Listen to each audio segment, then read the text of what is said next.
멕시코의 한 좁은 골목. 오늘의 주인공이 총을 든 채로 범인을 체포하려 합니다. 하지만 당당한 범인은 칼을 휘두르며 주인공에게 다가오는데요. 그 순간 눈으로 믿지 못할 상황이 벌어지고 마는데요. 도대체 무슨 일이 벌어진 것일까요? 바로 지금 사연을 들어보겠습니다. 오늘의 사연 시작합니다. 안녕하세요.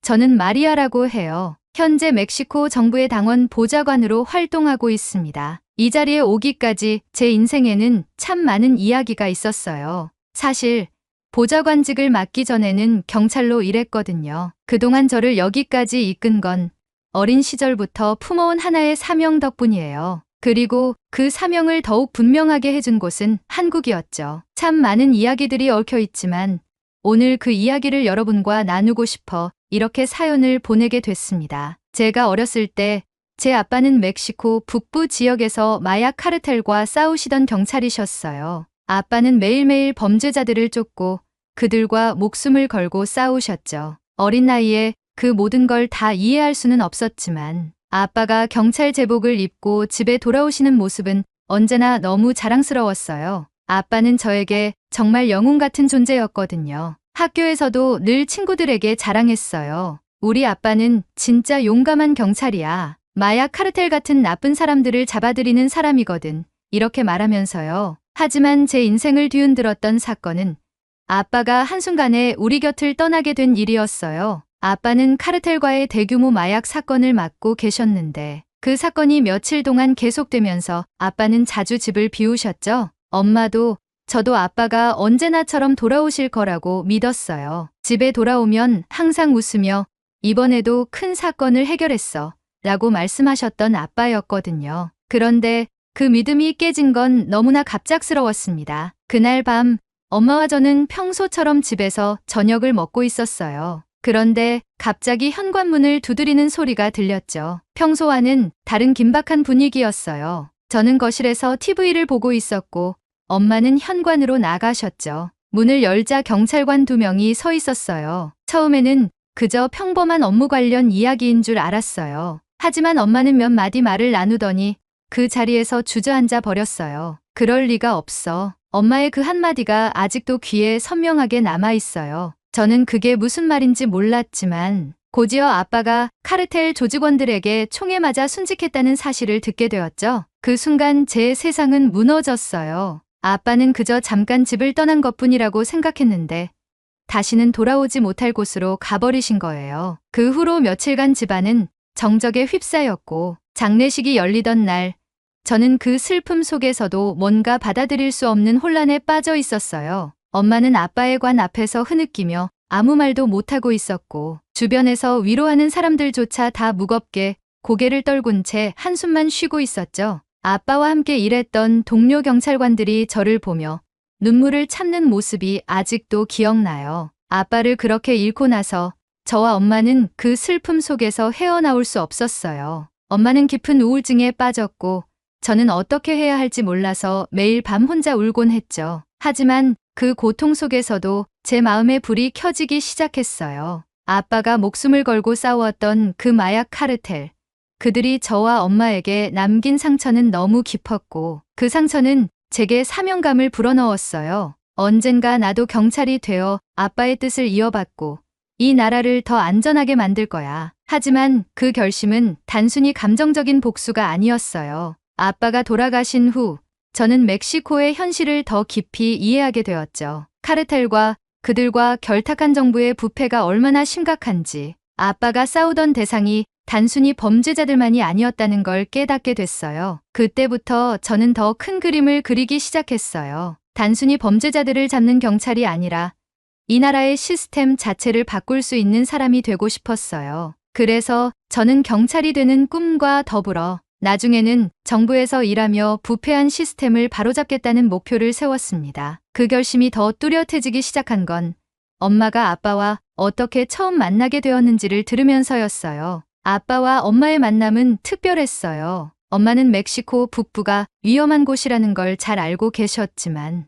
어쩔 수 없이 그 지역을 지나가야 할 일이 있었어요. 엄마는 당시 젊었고 여행을 통해 잠깐 머리를 식히고 싶어 하셨죠. 그러다 유흥가 거리에서 아주 위태로운 상황에 놓이셨어요. 카르텔 조직원들이 그곳에서 마약을 팔며 사람들에게 강제로 권유하고 있었는데 엄마에게도 마약을 팔려고 했던 거예요. 엄마는 그 자리를 피하려 했지만 그들이 쉽게 놔줄 리 없었죠. 상황이 점점 긴박해질 때 아빠가 그 현장을 발견하고 그 조직원들과 맞서 싸웠어요. 아빠는 그날 조직원들을 제압하고 엄마를 구해주셨죠. 그 일이 계기가 되어 두 분은 연인 사이가 되었고 결국 결혼까지 하게 되셨어요. 엄마는 그날의 아빠를 절대 잊을 수 없다고 하셨어요. 용감한 모습으로 카르텔 조직원들과 맞서 싸우던 아빠, 그리고 자신을 안전하게 보호해준 아빠가 그렇게 든든해 보일 수가 없었다고요. 엄마와 아빠의 그 만남도, 그리고 아빠의 죽음도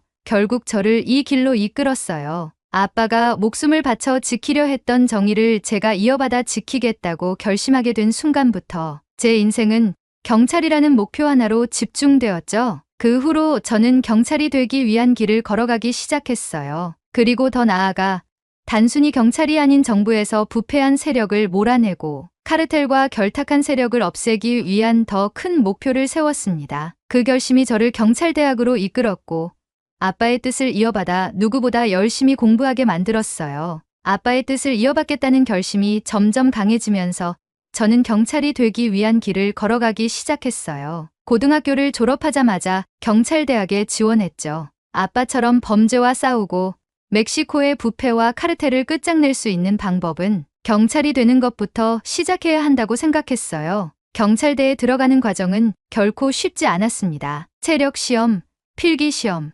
면접까지 모든 과정이 고비였죠. 특히 여성이라는 이유로 더 많은 편견과 선입견을 마주해야 했어요. 하지만 제겐 아빠가 남긴 사명을 이루기 위한 강한 의지가 있었기 때문에 그 어떤 어려움도 견딜 수 있었어요. 결국 저는 경찰대학에 입학하게 되었고 처음 경찰대에 들어갔을 때 느꼈던 그 벅찬 감정은 아직도 잊을 수 없어요. 드디어 아빠의 꿈을 이어갈 수 있는 첫 발을 내딛었구나 하는 생각에 가슴이 두근거렸죠. 학업은 물론 체력 훈련도 열심히 했어요. 마약 카르텔과 직접 싸우는 날을 떠올리며 매일 체력을 길렀습니다. 저에게는 그만큼 절실했거든요. 경찰대에서 배우면서 깨달은 건 단순히 범죄자를 잡는 것만으로는 해결되지 않는 게 많다는 사실이었어요. 범죄의 구조와 정부의 부패가 얼마나 얽히고 설켜 있는지, 그리고 그 문제들을 해결하려면 단순히 현장에서 범인을 잡는 것만으로는 부족하다는 걸 깨달았죠. 이 구조를 근본적으로 바꾸려면 경찰력만으로는 부족해. 더 큰 영향력을 발휘할 수 있는 위치에 올라가야 해. 그 생각은 날이 갈수록 제 안에서 커졌어요. 그런 고민이 깊어가던 어느 날 제게 아주 특별한 기회가 찾아왔어요. 바로 한국으로의 연수 제안이었죠. 경찰대학 3학년이 되던 해 저희 교수님께서 저를 부르셨습니다. 마리아, 내가 항상 멕시코의 치안 문제에 대해 깊이 고민하고 있다는 걸 알고 있어. 한국에 대해 들어봤니? 한국은 치안 시스템이 세계적으로 우수한 나라야. 너에게 딱 맞는 프로그램이 있어. 한국 경찰대에서 그들의 시스템을 직접 배울 기회가 있는데 내가 지원하면 좋겠다고 생각해. 처음 그 이야기를 들었을 때는 솔직히 놀랐어요. 한국이 치안이 좋은 나라라는 건 알고 있었지만 직접 가서 배우게 될 거라고는 상상도 못했거든요. 하지만 교수님의 제안은 저에게 너무나 매력적으로 다가왔습니다. 멕시코의 카르텔 문제와 부패한 정부 시스템을 해결하는 데 있어 한국의 선진 치안 시스템은 분명 도움이 될 거라고 생각했어요. 그래서 저는 주저하지 않고 그 프로그램에 지원했습니다. 그렇게 한국행 비행기에 오르게 되었어요. 긴장도 됐지만 한편으로는 기대감이 더 컸습니다. 한국에서 어떤 경험을 하게 될지, 그리고 그 경험들이 멕시코에서 어떤 변화를 일으킬 수 있을지 궁금했거든요. 한국에 도착했을 때 그곳은 정말 상상 이상이었어요. 공항부터 시작해서 서울의 풍경은 너무나도 깨끗하고 질서정연했어요. 멕시코와는 정말 다른 세상이었죠. 한국 경찰대에서의 연수는 매우 체계적이었어요. CCTV 시스템, 차량 번호 인식 장치, 디지털 증거 분석까지 한국 경찰의 모든 것이 저에게는 놀라움의 연속이었죠. 그들은 최첨단 기술을 활용해 치안을 유지하고 있었고 그런 시스템이 어떻게 범죄 예방에 효과적인지 배울 수 있었어요. 하지만 그 과정에서 저를 가장 많이 도와준 사람은 바로 경훈이었어요. 경훈은 연수 기간 동안 저에게 많은 도움을 주었던 친구였어요. 처음에는 그냥 친절한 동료라고 생각했어요. 한국어가 익숙하지 않아 어려움을 겪는 저에게 먼저 다가와 말을 걸어주고 학교나 경찰 시스템에 대해 하나하나 설명해 주었거든요. 덕분에 적응하는데 큰 어려움이 없었어요. 그런데 시간이 지날수록 경훈과의 대화는 단순한 정보 교류를 넘어섰어요. 경훈과 저는 자주 멕시코의 치안 문제에 대해 이야기 나누곤 했어요. 그는 한국의 선진 시스템을 설명해주며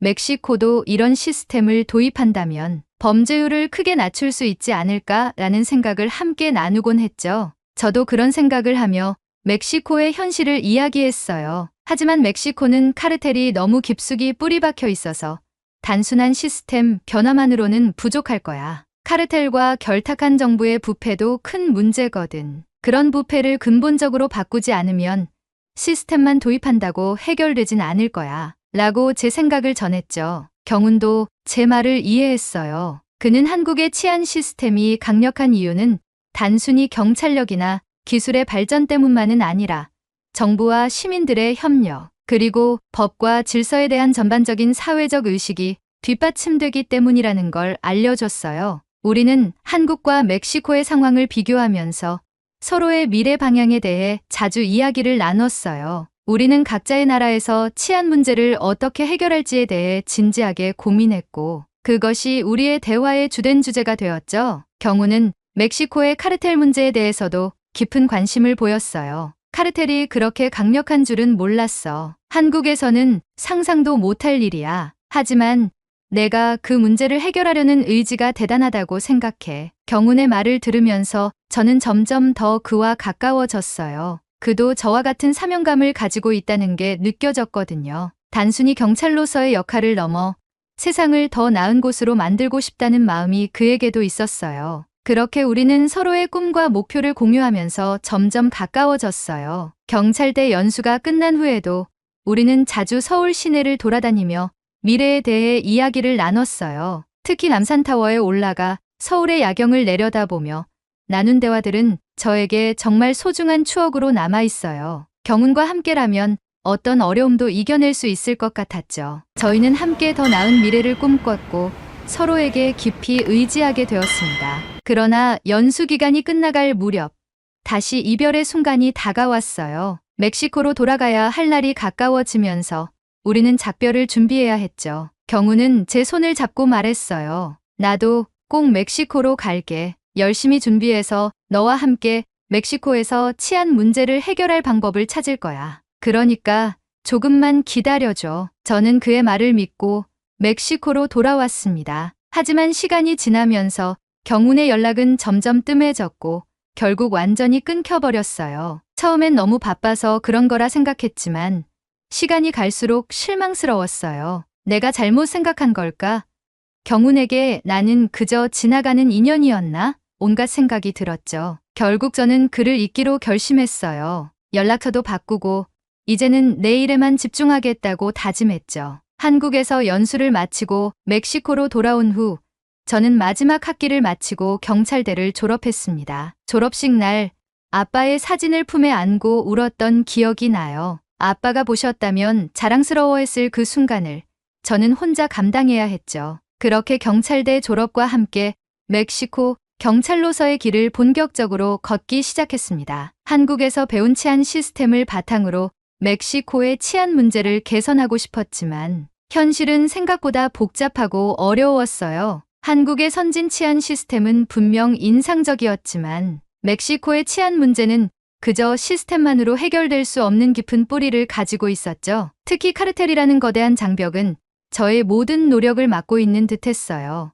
멕시코의 현실은 한국에서 배운 것들을 곧바로 적용하기엔 너무나도 복잡했죠. 치안 시스템도 중요했지만 그보다는 카르텔과 결탁한 정부의 부패가 문제였어요. 단순히 기술과 시스템만 도입한다고 해서 해결될 문제가 아니었죠. 경찰로서의 초반 근무는 저에게 많은 도전을 안겨줬어요. 현장에서의 경험은 한국에서 배운 이론과는 또 달랐죠. 카르텔의 힘은 생각보다 강했고 그들과의 싸움은 상상 이상으로 위험했어요. 그럼에도 불구하고 저는 아빠를 떠올리며 하루하루 최선을 다했습니다. 그렇게 시간이 흘러 저는 멕시코 경찰로서 점차 더 중요한 사건들에 투입되기 시작했어요. 그리고 어느 날 제가 기다리던 아주 중요한 작전이 펼쳐지게 되었어요. 바로 카르텔의 대규모 마약 거래를 급습하는 작전이었죠. 그날은 제게 아주 특별한 의미가 있었습니다. 아빠가 순직하신 그곳에서 저도 이제 아빠처럼 카르텔과 싸우는 경찰로서 첫 발을 내딛는 날이었으니까요. 저는 이 작전이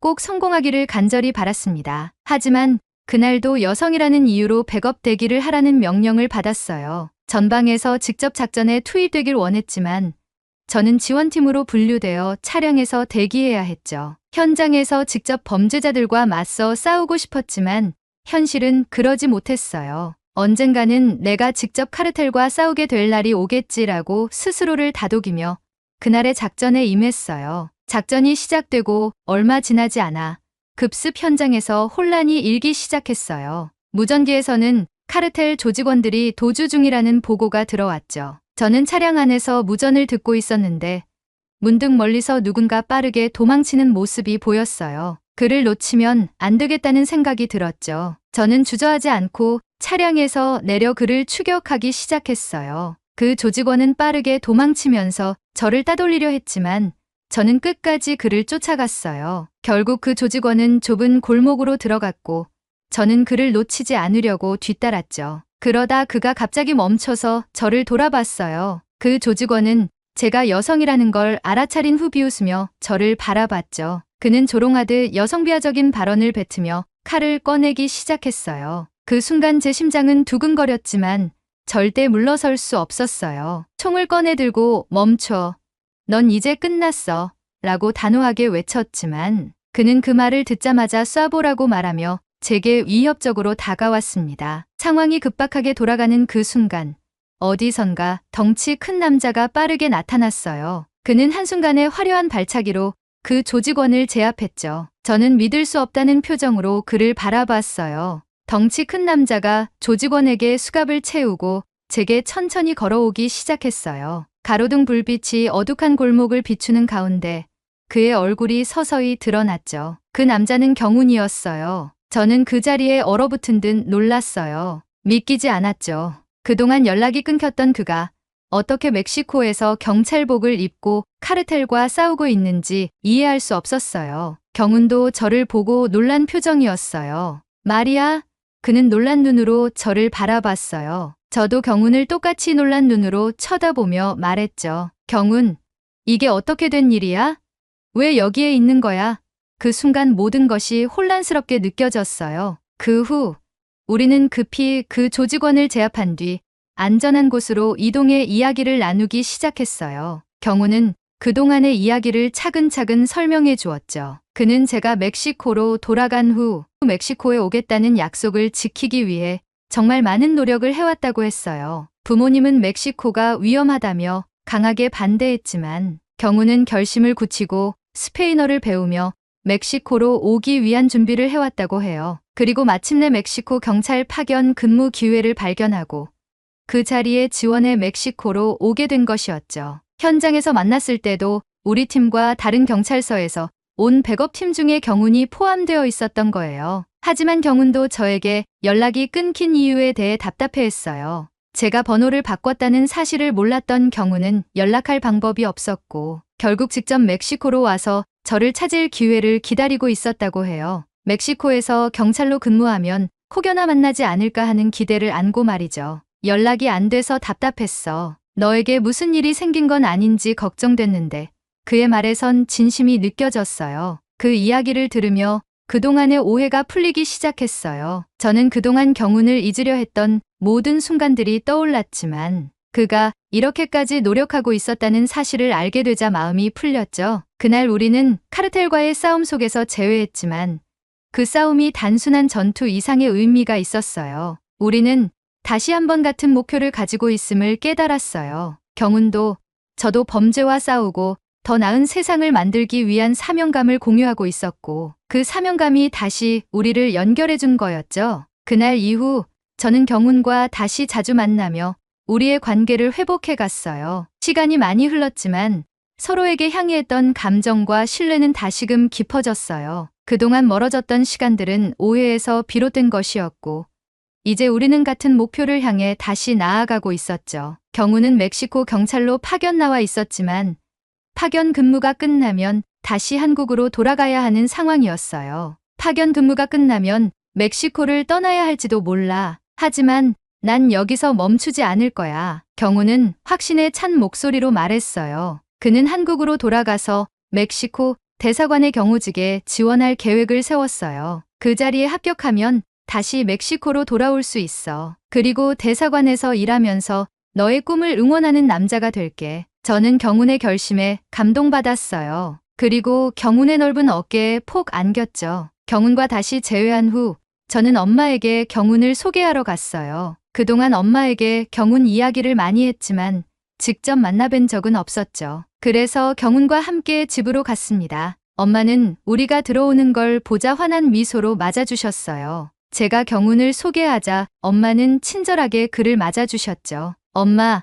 이 사람이 바로 경훈이에요. 우리가 한국에서 처음 만났을 때부터 지금까지 함께 멕시코의 치안 문제를 저와 같이 고민해줬던 친구예요. 경훈도 인사를 건넸어요. 안녕하세요, 어머님. 마리아가 제 이야기를 많이 하셨을 텐데 이렇게 직접 뵙게 돼서 정말 영광입니다. 우리는 엄마에게 처음 만난 이야기부터 한국에서 치안 시스템을 배우며 멕시코의 미래를 그리던 시간들까지 차분히 들려드렸어요. 경훈과 나눈 이야기를 엄마께 자세히 설명하던 중 갑자기 엄마가 깜짝 놀란 표정으로 우리를 바라보셨어요. 어머, 이거 정말 놀랍구나. 엄마는 손을 가슴에 얹고 말씀하셨어요. 저는 순간 당황했죠. 왜 그러세요?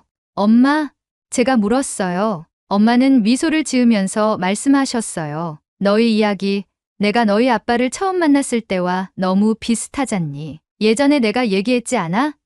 너희 아빠도 내가 마약에 휘말릴 뻔한 걸 구해줬었잖아. 너희도 그런 인연을 가진 게 너무 신기하잖니. 너희 둘은 우리 부부처럼 정말 아름답구나. 그 순간 경훈과 저는 서로를 쳐다보며 웃음을 터뜨렸어요. 엄마는 경훈에게 정말 따뜻하게 대해주셨어요. 그 후로 경훈은 엄마의 사랑을 듬뿍 받기 시작했어요. 엄마는 경훈을 매우 좋아하셨어요. 우리 딸을 이렇게 멋진 남자와 이어준 건 운명인 것 같아. 라고 말할 정도였죠. 하지만 경훈은 한국으로 돌아가야 했습니다. 파견 근무가 끝나고 한국으로 돌아가 다시 멕시코로 올 준비를 해야 했거든요. 경훈은 출국 전날 저에게 다짐하듯 말했어요. 마리아, 나는 꼭 다시 멕시코로 돌아올 거야. 내가 할 수 있는 모든 준비를 마치고 대사관 경호직에 지원해서 멕시코에 다시 올 테니 기다려줘. 저는 그의 말을 믿었어요. 경훈과 작별 인사를 나누면서도 이번에는 그가 다시 돌아올 거라는 확신이 들었어요. 우리는 같은 목표를 향해 나아가고 있었으니까요. 경훈이 한국으로 돌아간 후 저는 멕시코 경찰로 일하면서도 틈틈이 정부에 취직하기 위한 공부를 병행하기 시작했어요. 경찰 업무만으로는 멕시코의 치안 문제를 근본적으로 해결할 수 없다는 것을 깨달았기 때문에 정부 내부에서 더 큰 변화를 이끌고 싶었거든요. 특히 경훈과 한국에서 나눈 이야기들이 자꾸 떠올랐어요. 한국의 선진 치안 시스템을 참고해 멕시코에 맞는 대안을 만들어야겠다는 생각이 점점 더 커져갔어요. 그래서 저는 한국 치안 시스템을 참고한 멕시코 치안 개선 대안에 관한 논문을 쓰기 시작했어요. 그 과정에서 수많은 자료들을 찾아보며 멕시코의 현실에 맞는 대안이 무엇인지 고민했죠. 그렇게 경찰 일을 하면서도 틈틈이 논문을 작성했고 결국 하나의 완성된 결과물을 만들어냈어요. 그뿐만 아니라 정부 보좌관 자리에 지원하기로 마음먹고 지원서를 작성했어요. 지원서에는 제가 경찰로서 겪은 경험과 한국에서 배운 치안 시스템을 멕시코에 적용하려는 포부를 담았어요. 멕시코의 치안 문제를 근본적으로 해결하는데 기여하고 싶다는 강한 의지를 밝혔죠. 그러던 어느 날 저는 깜짝 놀랄 소식을 듣게 됐어요. 멕시코의 한 방송사에서 저희 논문을 보고 연락을 해온 거예요. 그들은 저의 논문을 보고 한국 특집 방송에 소개해도 되겠냐고 물어왔죠. 그 순간 저는 너무나도 기뻤어요. 제가 쓴 논문이 방송을 통해 멕시코 전역에 소개된다는 건 상상도 못했던 일이었거든요. 그리고 며칠 후 저는 또 다른 기쁜 소식을 들었습니다. 바로 정부 보좌관 자리에 합격했다는 통보를 받은 거예요. 갑작스럽게 2마리 토끼를 다 잡은 셈이었죠. 보좌관으로서도 한국 특집 방송을 통해 멕시코의 치안 문제를 세상에 알리는 일까지 이루게 된 거예요. 그때의 기쁨은 정말 말로 다 표현할 수 없었어요.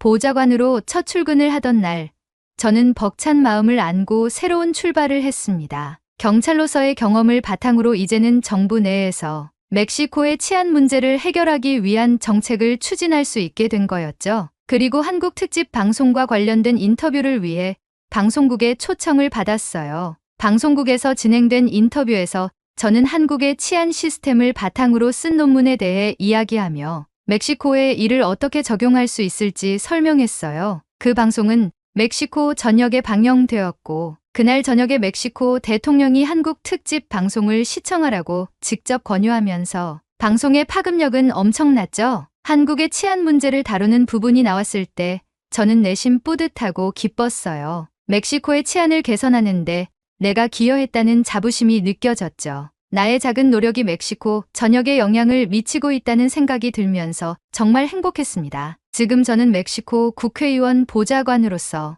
멕시코의 치안 문제를 해결하기 위한 정책을 구상하며 매일 열심히 일하고 있어요. 카르텔과 마약 조직을 검거하고 멕시코가 더 안전한 나라로 거듭나기 위해서 경운과 함께 했던 고민들을 계속 이어가고 있죠. 그리고 경운이 한국에서 모든 준비를 마치고 다시 멕시코로 돌아올 날을 기다리고 있습니다. 우리는 멕시코와 한국을 잇는 다리가 되어 더 나은 미래를 함께 만들어갈 것을 꿈꾸고 있어요. 이제는 행복한 삶이 우리 앞에 펼쳐질 것만 같아요. 한국에서 시작된 우리의 인연이 이렇게까지 이어져 온 것도 정말 감사한 일이고 앞으로도 한국과 멕시코를 연결하는데 최선을 다하려고 합니다. 한국에게도 정말 감사합니다. 오늘의 이야기 어떠셨나요? 오늘의 사연이 마음에 드셨다면 구독, 좋아요 부탁드리겠습니다. 긴 이야기 끝까지 들어주셔서 진심으로 감사합니다. 앞으로도 좋은 사연으로 여러분을 찾아오겠습니다. 시청해주셔서 감사합니다. 한국인들은 대체 왜 그래요? 태국까지 와서 이러는 이유가 뭡니까? 한국이 이렇게까지 행동할 줄은 꿈에도 몰랐습니다. 최근 한국과 태국 간의 갈등으로 태국은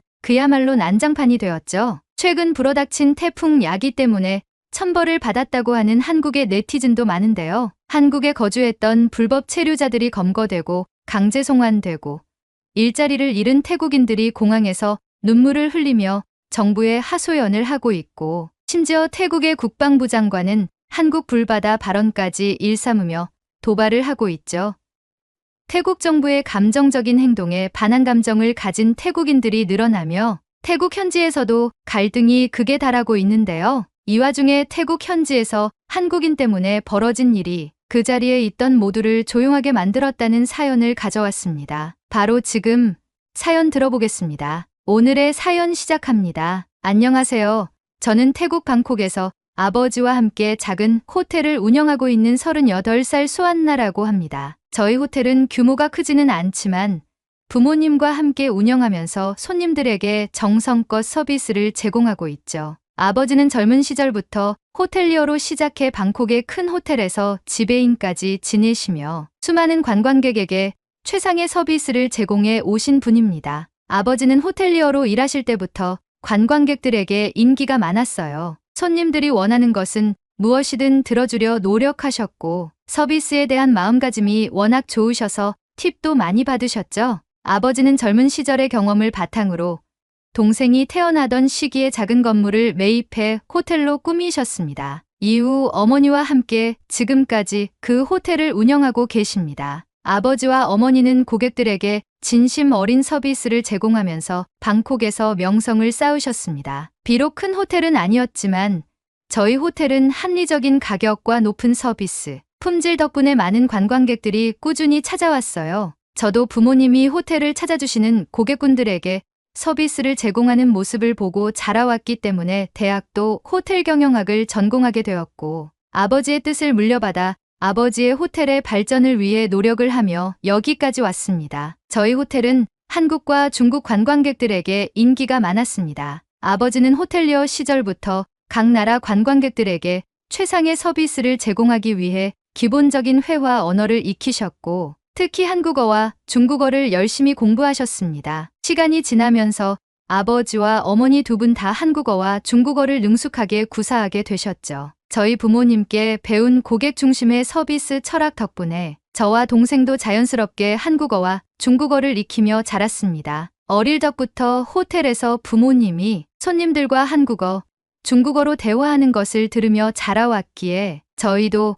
그 두 언어에 익숙해지게 되었어요. 기본적으로 영어는 호텔 경영의 필수이기 때문에 더 이상 이야기하지 않겠습니다. 저희 호텔은 큰 호텔은 아니지만 고객들에게 정성을 다하는 서비스 덕분에 언제나 손님들로 가득 차 있었습니다. 각 나라의 문화와 역사, 각국의 관계, 각 나라의 휴가 시즌과 명절 등 호텔을 운영하면서 필수적으로 알아야 하는 것들을 재직 중인 직원들에게 분기마다 교육도 하고 가끔 체험휴가를 보내주며 관광객들이 왔을 때 더욱 친근한 서비스를 제공하기 위해 노력 중에 있습니다. 특히 한국과 중국 관광객들이 많이 찾아오셔서 두 나라의 손님들을 맞이하기 위해 더 노력해왔어요. 호텔의 규모가 그리 크지 않은 만큼 손님 한 분 한 분께 더 깊은 관심을 기울일 수 있었고 직원들의 공감이나 커뮤니케이션이 능통한 장점을 손님들이 좋게 봐주셔서 그런지 한국과 중국을 포함한 여러 나라의 관광객들이 늘 찾아주셨습니다. 하지만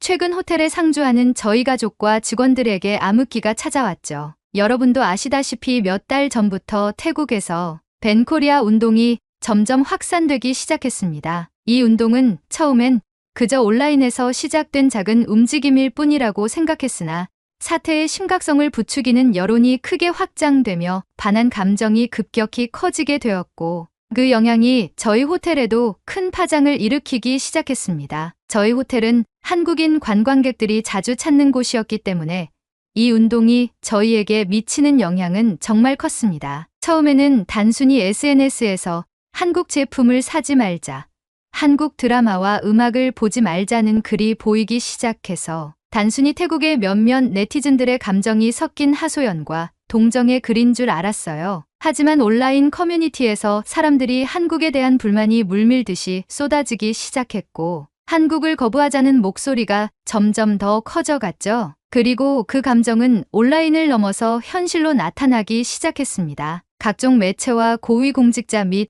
정치계까지 하루가 다르게 확산되었고 이 현상을 접한 태국 국민들은 한국인을 배척하는 행동으로 이어갔습니다. 이 모든 일이 벌어진 건 한국 정부가 태국인에 대한 입국 심사를 강화하면서부터였습니다. 문제점을 확인하기 위한 검색을 했고 그 당시 뉴스를 보니 태국인 불법 체류자가 15만 명이 넘고 그중 일부가 한국에서 마약 밀매 같은 범죄에 연루되었다고 하더군요. 그래서 한국 정부가 태국인에 대해 강력한 입국 제한 조치를 내린 것이었죠. 저는 생각했습니다. 한국에서 내린 당연한 결정이고 각 나라의 법을 존중하고 따라야 한다고 말이에요. 하지만 이 소식이 전해지자 태국 내에서 큰 반발이 일어나 버리게 된 것이었죠. 사람들이 한국에 대해 적대적인 감정을 드러내기 시작했고 이 모든 정황과 한국의 판단의 타당성은 배제한 채 왜 태국인만 차별하느냐는 감정적인 불만이 쏟아지는 사태가 벌어진 것입니다. 그 결과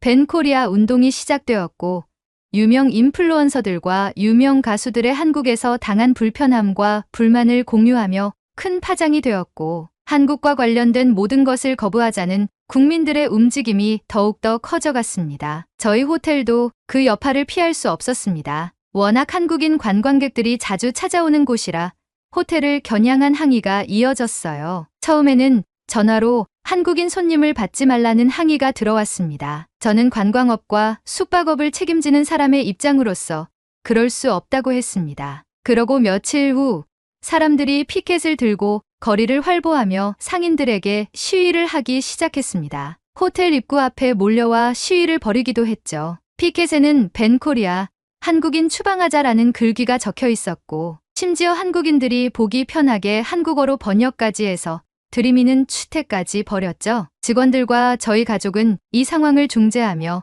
이 또한 지나가겠지라는 생각을 했습니다. 하지만 상황은 점점 더 심각해졌었죠. 어느 날 밤 손님들이 모두 잠을 청하는 시간에 저희 호텔 앞에 한 무리의 불량배들이 몰려왔습니다. 그들은 호텔 앞에서 큰 소리로 벤코리아를 외치며 고성방가를 하기 시작했어요. 심지어 호텔 벽에 낙서를 하려 하고 오물을 투척하고 도망가는 사람들도 있었죠. 저와 부모님, 그리고 직원들 모두 그 상황을 보며 낙서하려는 행위를 막고 오물을 수습하며 그들을 막아섰습니다. 끝내 경찰까지 출동하고 불량배들이 도망가며 사건은 일단락되었죠. 우리는 언제나 손님들에게 최상의 서비스를 제공하기 위해 노력해왔기 때문에 이런 적대적인 태국인들의 행동이 황당하고 낯설고 큰 충격이었습니다. 저와 직원들은 이성을 차리고 각 방문 앞에 밤사이 일어난 소란으로 인한 사과의 메시지를 전했습니다. 부모님과 저는 대화를 하며 앞으로도 수없이 일어날 일들에 대해 대비하고 나라를 막론하고 호텔에 숙박하는 손님들이 불편을 겪지 않도록 모두 노력해야 한다고 직원들에게 교육을 하자고 했습니다. 그 후에도 방콕의 수많은 식당과 숙박업소, 서비스를 제공하는 모든 상점들의 불량배들의 외압이 들어왔지만 저희 호텔은 꿋꿋이 대응하며 손님들께 불편함이 없도록 노력했습니다. 가장 끔찍했던 날은 한국인으로 보이는 중년의 부부가 저희 호텔에 체크인하러 들어오려던 순간이었습니다. 손님들이 호텔 문 앞에 도착하자 불량배들이 그 앞을 가로막고 여긴 한국인을 받지 않아.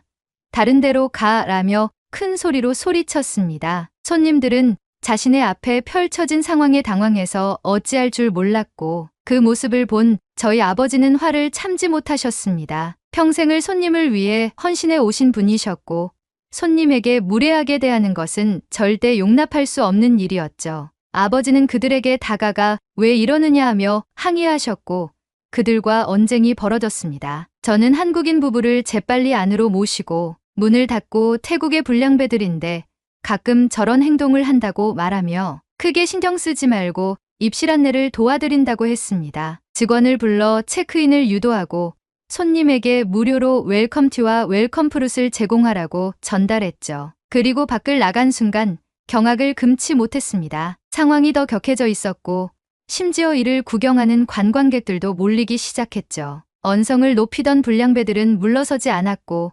아버지의 멱살까지 잡고 몸싸움까지 벌어졌습니다. 그 광경을 보면서 무척 두려웠습니다. 저희 가족은 그저 호텔을 운영하며 정성을 다해 손님을 맞이해 왔을 뿐인데 이렇게까지 된 상황이 너무나도 억울했어요. 다행히 멀리서부터 달려오는 경찰들에 의해 상황은 종료되고 아버지와 불량배들은 경찰서로 가게 되었어요. 아버지는 제게 아무 일 없을 거라고 말하며 저를 진정시켰지만 그들이 떠난 후 그날의 호텔 앞은 그야말로 난장판이었어요. 그런데 정문이 열리더니 한국인 부부가 나오며 제게 말을 걸었어요. 죄송합니다. 너무 시끄럽고 불편하게 만든 것 같아서 더 큰 숙소로 옮기려고 해요. 체크인은 취소했습니다. 수고하세요. 그렇게 떠나가는 한국 관광객을 보며 저는 주저앉고 말았습니다. 이 모든 상황이 너무나 싫었고 앞으로도 계속 이어지겠다는 생각에 막막함이 몰려들어왔죠. 그 사건 이후에도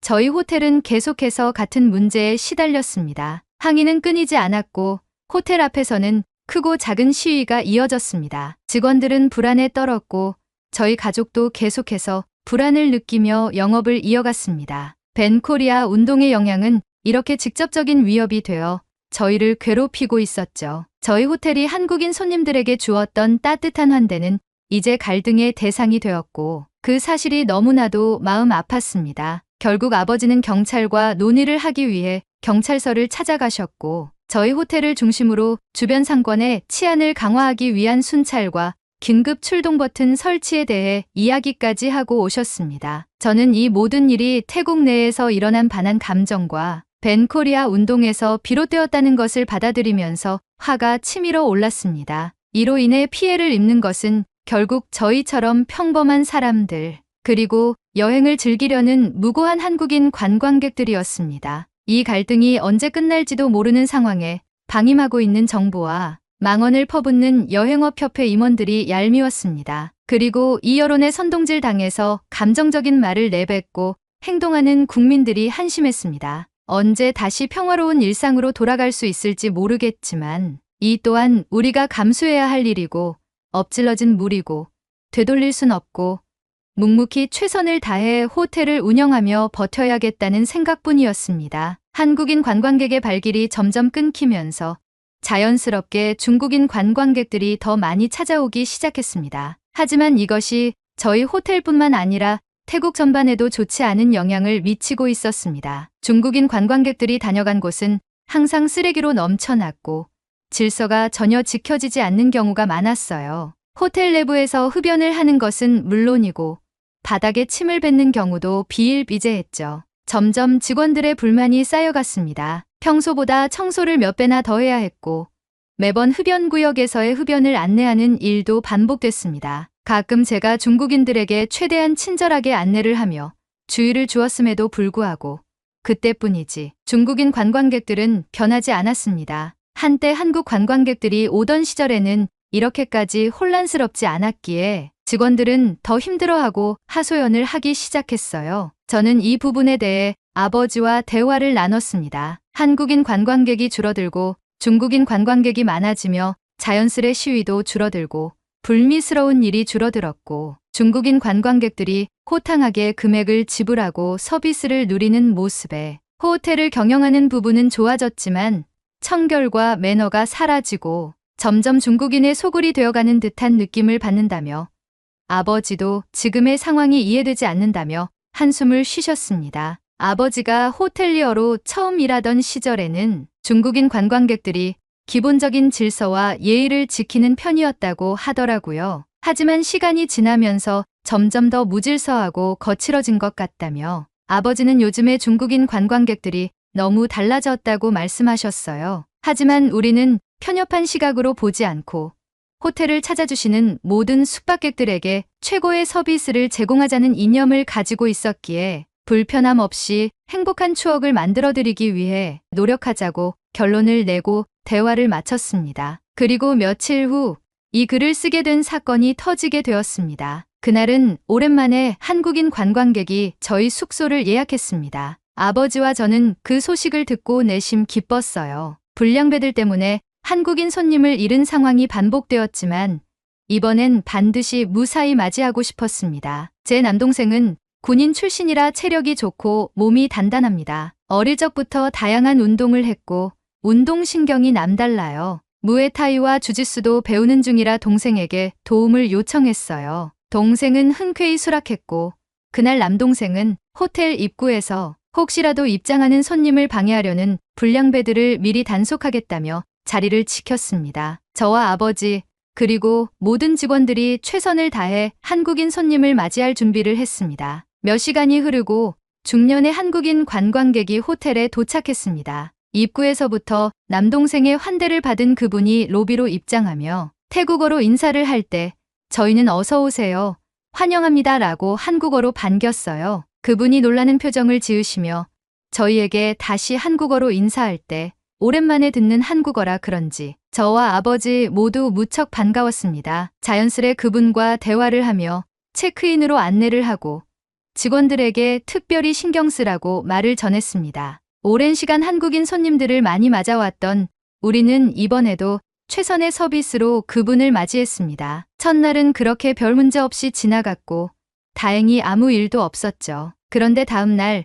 한국인 관광객이 여행을 나가려는 순간 일이 터지고야 말았습니다. 제가 로비에서 일 보고 있었고 손님들이 출입하는 것을 신경 쓰지 못한 순간 그분이 호텔을 나가버린 것입니다. 저는 누가 나갔는지도 모르고 일에 집중하고 있었는데 그 순간 밖에서 태국인들이 벤코리아를 외치며 소란을 피우기 시작하는 소리를 들은 거죠. 그 소리를 듣고 나서야 저는 깜짝 놀라 아차 싶어 급하게 뛰쳐나갔어요. 제게 이 일을 전하려고 다가오던 직원도 저를 따라 나왔습니다. 그리고 우리가 마주한 광경은 충격 그 자체였습니다. 이미 4명의 불량배들이 한국인 관광객을 둘러싸고 한국인 맞지?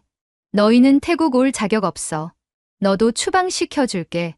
미안하다고 사과해. 라고 감정이 격앙된 말을 내뱉고 있었고 한국인 관광객은 무슨 말인지 이해를 못하니 영어로 무슨 일이냐만 되풀이하고 있었죠. 제가 상황을 중재하러 가려는 순간 한국인 관광객은 그들을 무시하고 지나가려고 빈틈으로 그들 사이를 빠져나가려고 했습니다. 그 순간 불량배들 중 한 명이 그를 밀치는 거예요. 한국인 손님은 넘어지며 당황했고 저는 분노에 차올라서 바로 달려갔습니다. 저는 그들을 막아서며 왜 이러느냐고 소리쳤습니다. 저는 따라 나온 직원에게 경찰에 신고하라고 했고 너희들은 도망가지 못한다고 말하며 한 명의 다리를 끌어안았습니다. 불량배들은 당황했고 나머지는 붙잡힌 한 명을 두고 도망가기 시작했습니다. 곧이어 호텔 직원들도 우르르 몰려 나왔고 제가 붙잡고 있던 불량배는 제 어깨를 짓누르며 저를 떼내고 부랴부랴 도망가기 시작했죠. 저는 남성 직원 한 명에게 그들을 쫓아가라고 말하고 경찰에 신고해서 위치를 알려주라고 했습니다. 저는 그 후 한국인 관광객에게 다가가 안부를 물었어요. 괜찮으세요?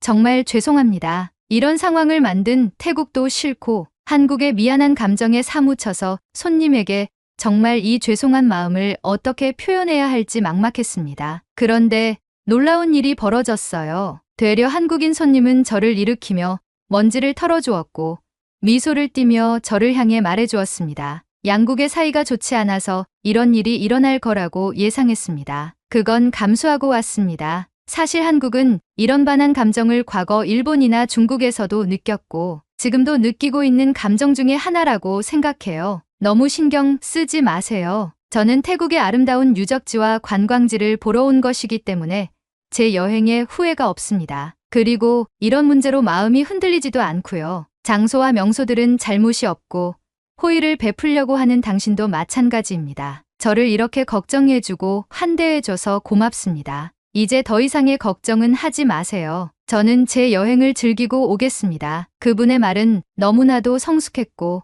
상황을 대하는 태도가 놀라울 정도로 침착했습니다. 한국인 관광객은 말을 마치고 가방을 고쳐 맨 뒤 천천히 걸어갔습니다. 저는 그 뒷모습을 보며 부끄러움에 얼굴이 화끈거렸어요. 한국인 관광객은 오히려 저희를 위로해주고 태국의 상황에 대해 이해해주는 듯한 모습을 보였으니 말이죠. 그분의 한마디 한마디는 너무나도 성인군자 같았고 그 성숙한 언변이 깊은 인상을 남겼습니다. 그분이 떠난 후에도 저는 그 말들이 머릿속에 계속 맴돌았습니다. 장소들은 잘못이 없고 당신도 마찬가지다. 이 말을 들으면서 저는 태국의 상황이 너무 부끄럽게 느껴졌습니다. 이렇게 성숙한 손님을 우리가 제대로 보호하지 못했다는 사실이 너무나도 죄송스러웠습니다. 그 후로도 그 한국인 관광객은 퇴실할 때까지 무사히 호텔에서 지내며 여행을 즐기셨습니다. 저를 비롯한 모든 직원들은 그분을 더욱 특별히 챙기며 최선을 다해 서비스를 제공했습니다. 불량배들의 위협을 받았음에도 불구하고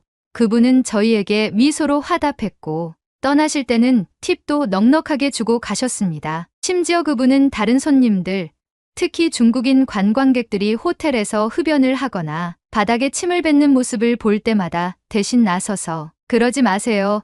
여행 에티켓을 지키셔야죠 라고 조곤조곤 말씀해 주셨습니다. 제가 하지 못한 말을 대신 전해두신 것이죠. 중국인도 한국인 손님과 더불어 우리들의 눈치를 보기 시작했고 조금 더 청결한 호텔 숙박을 지내시고 체크아웃 하셨어요. 저는 한국인의 이런 배려와 친절이 너무나 감사했습니다. 그분 덕분에 호텔의 분위기도 조금은 나아진 듯 보였기 때문이었죠. 이번 벤코리아 사건을 겪으면서 저에게는 큰 깨달음을 얻었습니다. 이 상황을 지켜보면서 마치 어른과 아이의 싸움 같다는 생각이 들었어요. 한국은 어른처럼 이성적으로 무엇이 문제인지 정확히 짚어내고 있었습니다. 그리고 그에 맞게 성숙하게 행동하고 더 이상의 감정은 드러내지 않았습니다. 반면 태국은 너무나 감정적으로만 대응하며 문제를 해결하기보다는 오히려 더 유치한 방식으로 반응하고 있었습니다. 우리가 한국에서 행한 불법 체류자부터 각종 범죄들은 엄연한 불법입니다.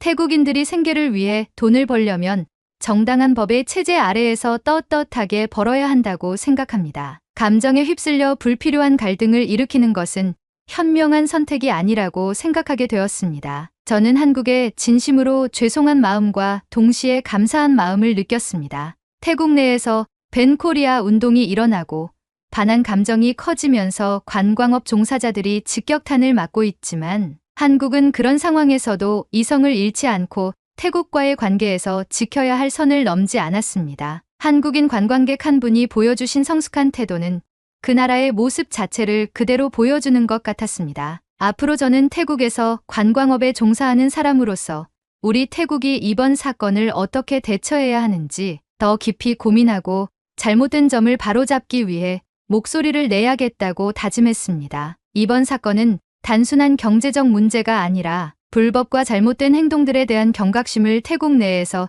제대로 인식하지 못한 결과입니다. 우리 태국이 스스로의 만행과 불법을 직시하고 그에 대한 책임을 지는 성숙한 태도를 보여야 할 때라고 생각합니다. 이번 사건으로 인해 수많은 불법 체류자가 강제 송환되었다고 하더라고요. 저는 그들이 태국에서 한국에서의 일할 때만큼의 조건으로 돈을 벌어갈 수 있도록 호텔 경영에 힘을 써서 많은 일자리 창출에 힘쓰려고 합니다. 태국에서 문제가 되는 것은 태국인인 저희가 해결해야 한다고 보기 때문입니다. 그리고 저는 이 모든 과정을 통해 한국에 더 큰 존경을 가지게 되었습니다. 이번 일이 조속히 해결되어 한국과 태국이 다시 예전처럼 우호적인 관계로 돌아가길 진심으로 바랍니다. 그리고 저 역시 그 과정에서 할 수 있는 모든 노력을 다하겠습니다. 언젠가는 반갑게 웃으며 편안한 여행이 되는 날을 기대하며 긴 글을 마치겠습니다. 감사합니다. 오늘의 이야기 어떠셨나요? 감정은 묻어두고